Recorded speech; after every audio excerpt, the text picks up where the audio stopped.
Salam sejahtera untuk kita semua. Kita patut mengucap syukur kepada Tuhan pada saat ini oleh karena kebaikan Tuhan di dalam kehidupan kita. 1 minggu lagi Tuhan sudah memberkati kita. Allah sudah menyertai kita dan berkat Tuhan senantiasa menjadi bagian kita. Kita sudah mempelajari pelajaran sekolah sahabat, pelajaran yang ketiga setiap hari. Dan pada saat ini mari kita ringkaskan pelajaran sekolah sahabat dengan judul Kain dan Warisannya. Peristiwa Kejadian pasal 4 ini adalah peristiwa manakala manusia yang pertama Adam dan Hawa telah jatuh ke dalam dosa.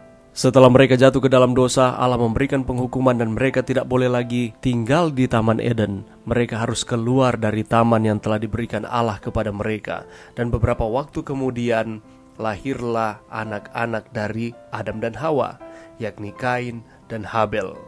Sulit untuk membayangkan bagaimana perasaan Adam dan Hawa ketika mereka mengetahui bahwa anak sulung mereka, yakni Kain, yang mereka pikirkan bahwa Kain ini adalah kegenapan dari nubuatan Kejadian 3 ayat 15. Tetapi justru Kain melanggar perintah Tuhan dan membunuh saudaranya Habel. Kejadian pasal 4 ini berisi kisah pembunuhan pertama dan jatuhnya manusia semakin dalam ke dalam dosa.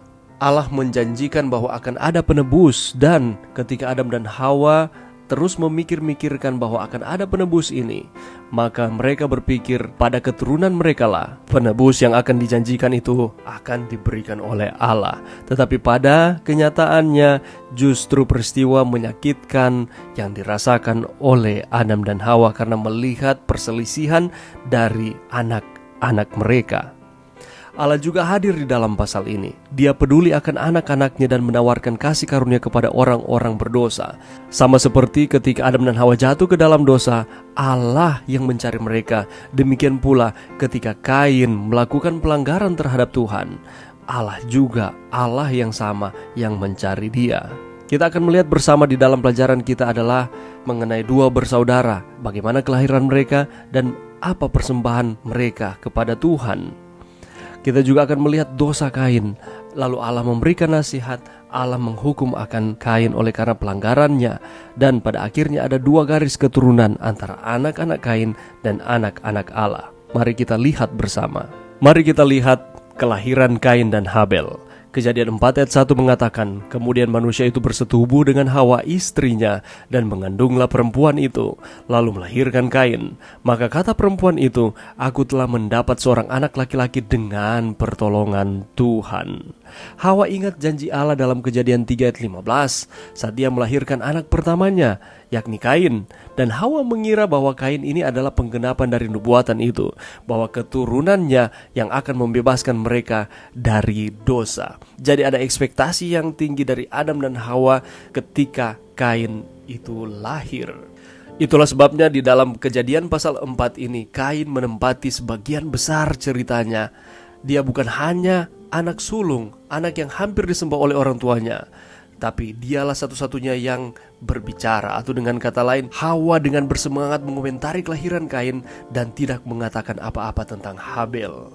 Ternyata harapan ini menutupi kelahiran Habel atau Hebel dalam bahasa Ibrani yang artinya kesia-siaan.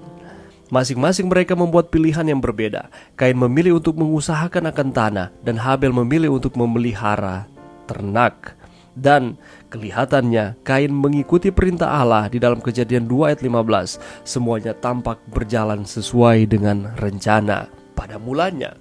Dari konteks Kejadian pasal 4 kita dapat melihat bahwa Adam dan Hawa menyambut anak sulung mereka dengan segala sukacita dan mengharapkan bahwa mungkin dialah pelepas itu.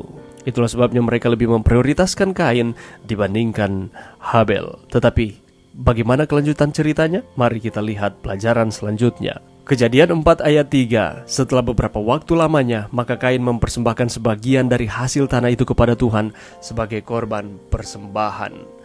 Perbedaan antara Kain dan Habel sebagaimana tercermin dalam nama mereka tidak hanya menyangkut kepribadian mereka, tetapi juga itu terwujud dalam pekerjaan masing-masing.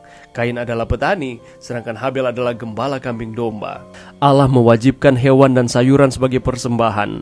Setiap jenis persembahan memiliki makna masing-masing, yakni penebusan dan ucapan syukur. Dan Allah meminta supaya mempersembahkan akan kambing domba. Tetapi kita melihat ada dua persembahan yang berbeda yang dibawa oleh masing-masing Kain maupun Habel. Kita tidak tahu konteks lengkapnya, tapi kita dapat mengetahui motivasi mereka secara intuisi karena Allah menolak salah satu persembahan mereka. Allah meminta supaya mempersembahkan hewan dan sayuran sebagai persembahan. Tetapi Kain, dia membawa hasil tanahnya. Walaupun hasil tanahnya merupakan hasil tanah yang terbaik, tetapi kenyataannya Allah menerima persembahan Habel, yakni mempersembahkan hewan. Sementara Kain menganggap persembahannya sebagai pemberian kepada Allah, pemberian yang terbaik kepada Tuhan. Habel memahami pengorbanannya sebagai pengingat pemberian Allah kepadanya. Persembahan Kain mengibaratkan bahwa keselamatan adalah usaha manusia untuk mencapainya. Dia harus memberikan pemberian kepada Tuhan untuk supaya dapat dikatakan bahwa dia ini adalah orang yang baik. Tetapi Habel memberikan akan persembahan untuk mengingat pemberian Allah kepadanya, kebaikan Tuhan di dalam kehidupannya. Keselamatan didapatkan bukan oleh karena usaha-usaha kita, tapi keselamatan didapatkan oleh karena kasih karunia Tuhan di dalam kehidupan kita. Kain ingin diterima atas apa yang dia lakukan kepada Allah. Habel ingin diterima atas apa yang telah Allah lakukan untuknya. Ada di manakah kita pada saat ini? Apakah sama seperti dengan persembahan yang dibuat oleh Kain ataupun Habel? Dan pada akhirnya Allah menerima persembahan Habel dan menolak akan persembahan Kain. Setelah peristiwa tersebut, Kain tidak terima dan dia marah. Dia cemburu kepada Habel saudaranya. Mengapa persembahan Habel diterima sedangkan persembahannya yang menurutnya itu adalah yang terbaik tidak diterima oleh Tuhan? Itulah sebabnya di dalam Kejadian 4 ayat 7 mengatakan, apakah mukamu tidak akan berseri jika engkau berbuat baik? Tetapi jika engkau tidak berbuat baik, dosa sudah mengintip di depan pintu. Ia sangat menggoda engkau, tetapi engkau harus berkuasa atasnya. Allah mencari Kain dan memberikan peringatan kepadanya supaya berhati-hati. Jangan terbawa dengan emosi. Engkaulah yang harus menguasai akan emosimu atau pikiranmu. Kain marah kepada Allah dan saudaranya karena persembahannya ditolak. Marah kepada Allah mungkin masuk akal karena dia telah menolak akan persembahannya. Tapi kenapa dia marah pada saudaranya? Ini adalah bukti dari kecemburuan Kain kepada Habel. Allah menanggapi kemarahan Kain dengan memperlakukannya dengan penuh kasih sayang.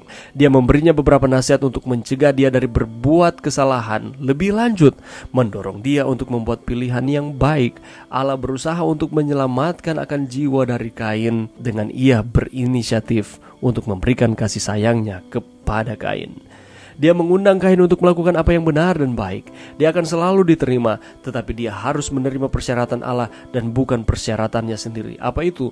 Menuruti akan setiap instruksi aturan Tuhan di dalam kehidupannya, bukan dengan cara pandangnya sendiri. Seringkali kita mungkin berpikir bahwa itu adalah suatu yang baik, tetapi belum tentu itu merupakan hal yang baik bagi Tuhan. Jangan biarkan perasaan-perasaan atau emosi kita menguasai akan kehidupan kita, tetapi kita harus mampu untuk mengontrol akan setiap perasaan kita dengan pertolongan Tuhan, memasrahkannya kepada Tuhan sehingga kita dapat mengatur setiap emosi kita. Kita melihat di dalam Kejadian 4 ayat 12, apabila engkau mengusahakan tanah itu, maka tanah itu tidak akan memberi hasil sepenuhnya lagi kepadamu. Engkau akan menjadi seorang pelarian dan pengembara di bumi. Allah menyatakan ini ketika Kain gagal untuk mengontrol akan emosinya dan pada akhirnya ia membunuh saudaranya Habel. Setelah Kain membunuh saudaranya, Allah menanyakan pertanyaan serupa dengan pertanyaan yang dia tanyakan kepada Adam. Di mana Habel, adikmu itu? Apakah Tuhan tidak mengetahui jawabannya? Allah mengetahuinya, tetapi Allah menginginkan supaya Kain berbesar hati untuk mengaku akan kesalahan yang ia telah lakukan. Tetapi sayangnya Kain tidak mengakui dosanya.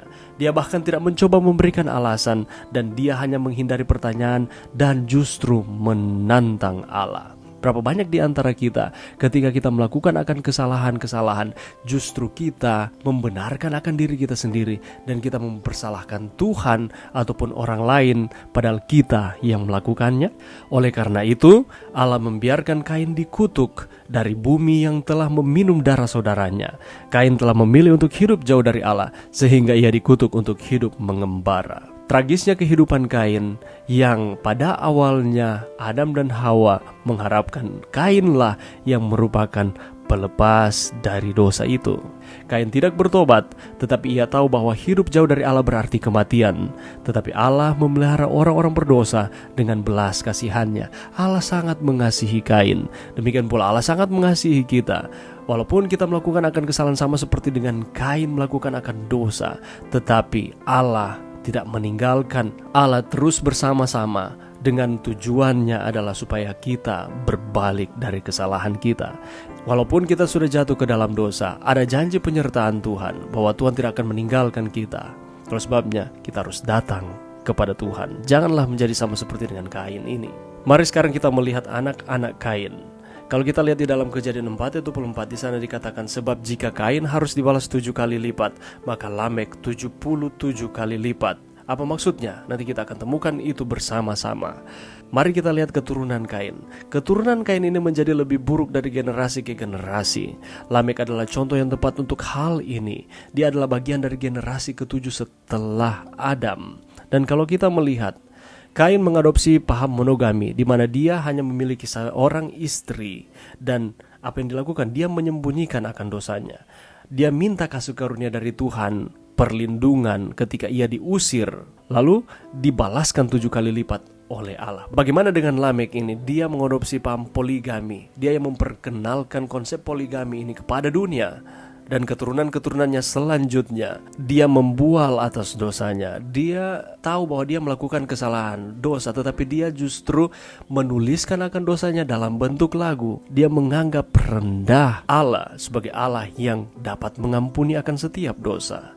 Dia tidak mau akan kasih karunia. Berbeda dengan Kain. Kain meminta kasih karunia, perlindungan, tetapi dia tidak mau sama sekali. Dan dia pantas dibalaskan 70 kali 7 lipat. Dengan kata lain, ia pantas mendapatkan penghukuman oleh karena dosa demi dosa yang dia lakukan, dan ia anggap itu sebagai hal yang biasa, dan itu menjadi cara hidupnya, dan Allah tidak berkenan dengan hal seperti itu. Pelajaran bagi kita adalah ketika kita sudah mengetahui bahwa itu salah, mari kita cepat datang kepada Tuhan.